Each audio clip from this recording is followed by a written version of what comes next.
Hey guys, welcome to another video, Purple Political Talk here, and today we're going to be talking about the 2020 presidential election and doing an updated map on the 2020 election, going through my prediction and taking into account different things that happen nationwide when it comes to data and just events and politics that have impacted this election. So before we get started, please remember to like, subscribe, and turn on post notifications to be up to date with our latest content. So let's get started. So at this point in time, the election has definitely changed and shifted a little bit. We saw throughout the last 2 to 3 weeks starting to gain more momentum for the president. President Trump was starting to gain some support back in states where he was losing, and even in some Democratic states, we saw polling numbers go up for the president. However, now those things have definitely changed. We're seeing Joe Biden now maintaining his lead. And considering this election is very, very different when it comes to data, that Joe Biden has consistently led the whole election season. We've never seen something like that in recent political history. There was points like during the summer that maybe one candidate led more, but then someone else took back. And that's something big for the Biden campaign, that they're going through and leading consistently. However, in light of recent attacks, I guess, against some Americans, especially with the protests, and on both sides of the aisle, there's going to be a lot of momentum for and voter enthusiasm to vote. Some people really want to get Donald Trump out of office. Others really want to not give the office to the Democrats. They want to keep him in office.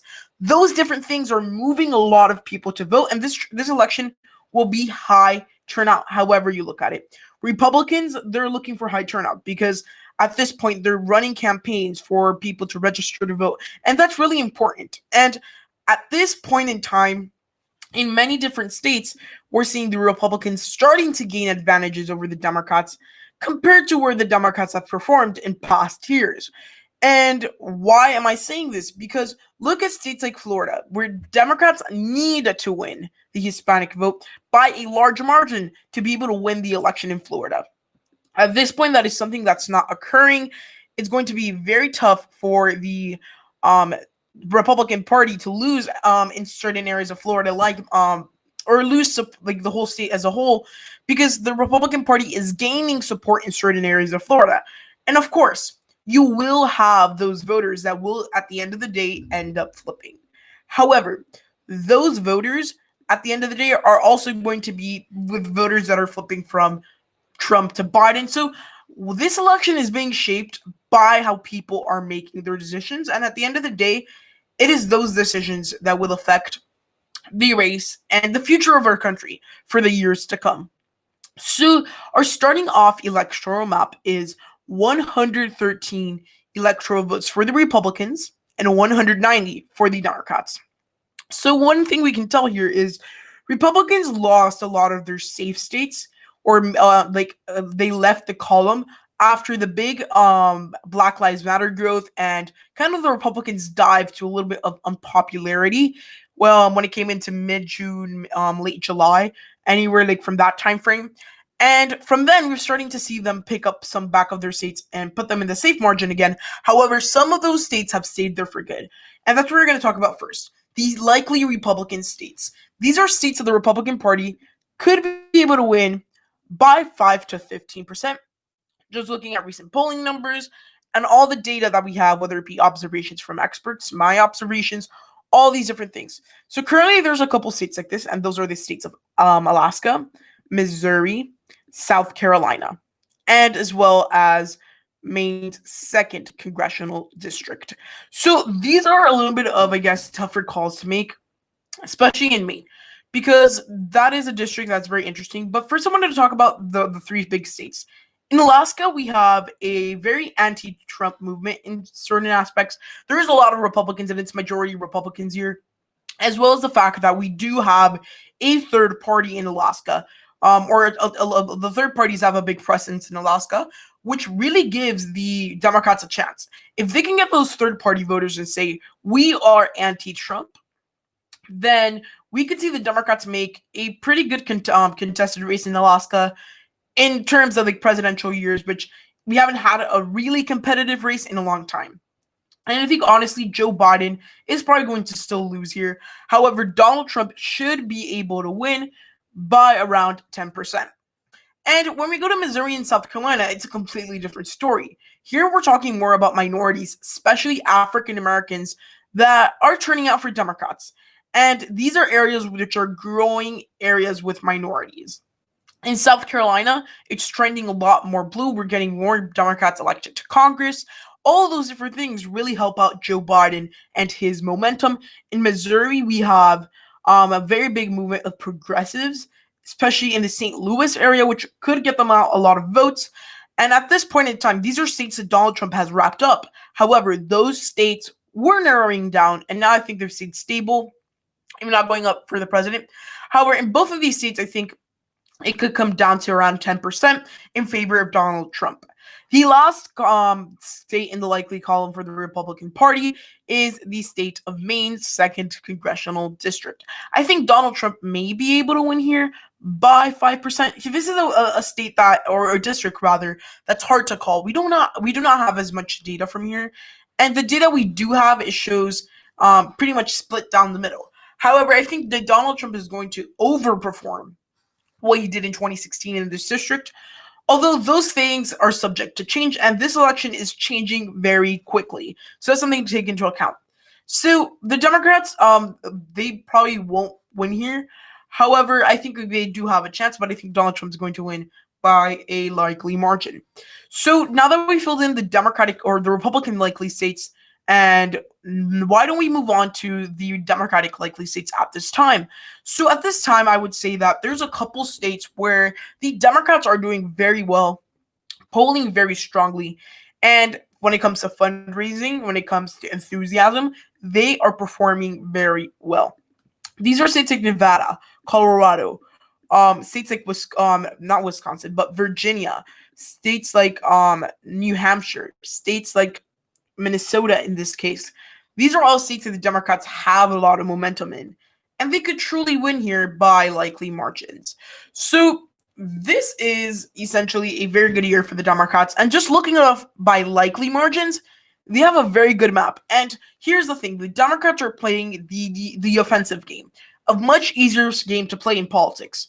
Defense is a lot harder, and the Republicans are defending a lot of seats.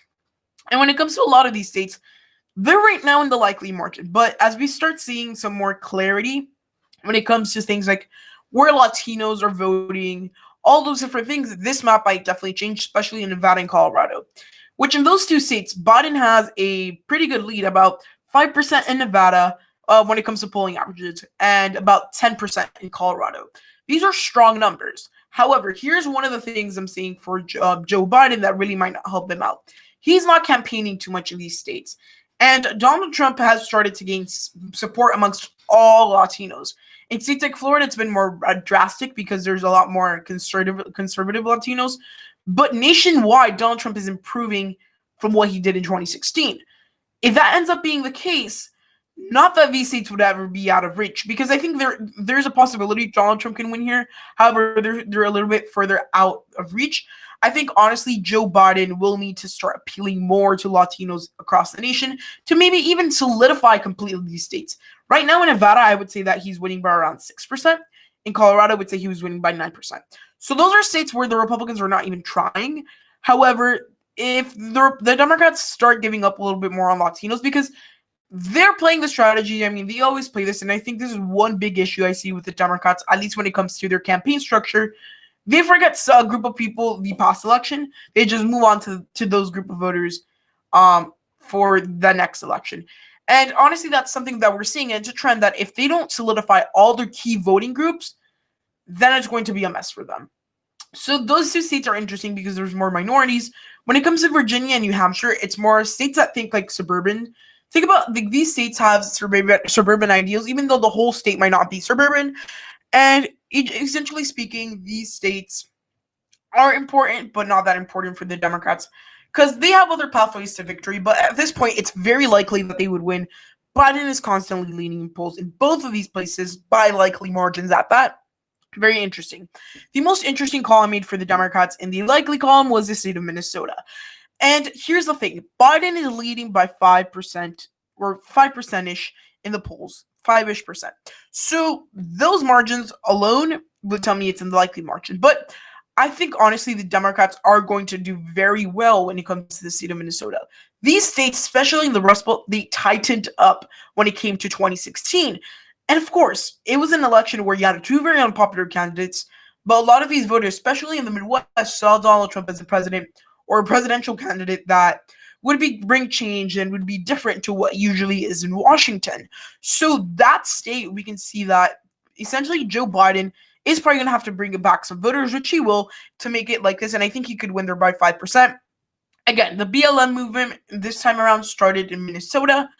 However, I don't know how big or how bad or good that would affect the Democrats when it comes to the election.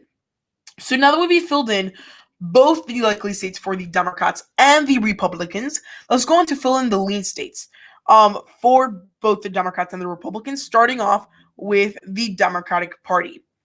At this point in time, the Democrats have a lot of lean states. States like Wisconsin, I would say, are lean. Michigan, lean. Pennsylvania, lean. States like Arizona, lean. These are all states where the Democrats have, one, been performing very, very well when it comes to polling numbers and forecast data. These are very strong numbers for the Democrats. And these are areas where the Democrats have heavily focused on. And these are areas where truly they need to win if they want to win the election. These states alone put Joe Biden over the edge when it comes to winning the presidential election. And this is a very good map for him. Right now, we're at 289 electoral votes for the Democrats to 126 for the Republicans. And these states currently, they're trending towards Biden. Of course, Biden is leading. However, the leads are starting to narrow up, but they're stabilizing. In Arizona, Biden's leading by 2%, and that stayed pretty constant for a long time. In Wisconsin, Michigan, and Pennsylvania, we saw the leads drop to around 3% average in the three states. But now they're going up because of recent polling. And momentum for Biden is there in certain areas because he is campaigning a lot in the Midwest, and that's something that's truly going to help him. However, Donald Trump has been campaigning everywhere, which when it comes to winning the rest of the states on your map, it's going to be quite a little bit maybe more likely, or he gives them a better chance. However, Donald Trump has been campaigning in the Midwest a lot, and really that does help him because he's speaking to these voters that essentially are what Donald Trump could appeal to in 2016. And Biden probably will be able to flip the 10,000 voters necessary to win one of these states. However, if you think about it, it's going to be interesting because Donald Trump, to win in these states, he's going to have to probably build on what he did in 2016, unless he wins by a super narrow margin. And these states, I think, honestly, in the Midwest, will probably go by 3% for Biden. Arizona, I would say, would go more by the range of 2%. However, these are victories for the Democrats, and because of the Electoral College, the percentage of votes that you win does not matter. So those are strong numbers from the Democrats we're seeing there, and honestly, that translates into the electoral map. And those are numbers that are very promising for the Democratic Party. So the Democrats are doing pretty well in those areas, but what about the Republicans? Where are they performing well? I would say right now they have 4 key states that I would say they are currently in the lean column. Those are the states of Texas, the states of Iowa, Ohio, and Georgia. These states have all been anywhere from likely in some predictions to even in the Democratic column in others. Right now, I think that it falls under the lean Republican column, where Republicans would win it from anywhere from 1.5% all the way to 5%. So what's going on in these states? One, Donald Trump is polling very well. Some of these margins have narrowed in the last week. However, we're seeing the president consistently lead in certain polls. And then also, when it comes to forecast and experts analysis, a lot of experts are saying that these areas of the country are areas of the country that do have a lot of Republican DNA, which at the end of the day will go on and really help the Republican Party. This is an area of the country, especially in Texas, Georgia, Ohio, and Iowa, where the Republicans usually win by default in a lot of these races, even though they might be tight. Again, this is a very different election year, as in all of these states, Joe Biden was leading at least at one point during the election. And these states will be crucial if Donald Trump wants an absolute chance of winning the election. Nothing will be guaranteed for him, and the odds are against him.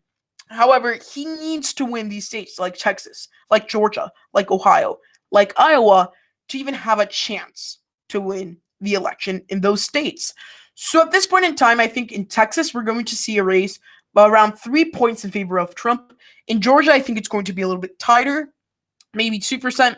In Ohio, we're also looking about 2.5%. And in Iowa, we're looking more about 1.5%, almost in the cutoff for being a tilt state. This election is going to be close in these states. And at the end of the day, Donald Trump needs to win by one vote or more, essentially.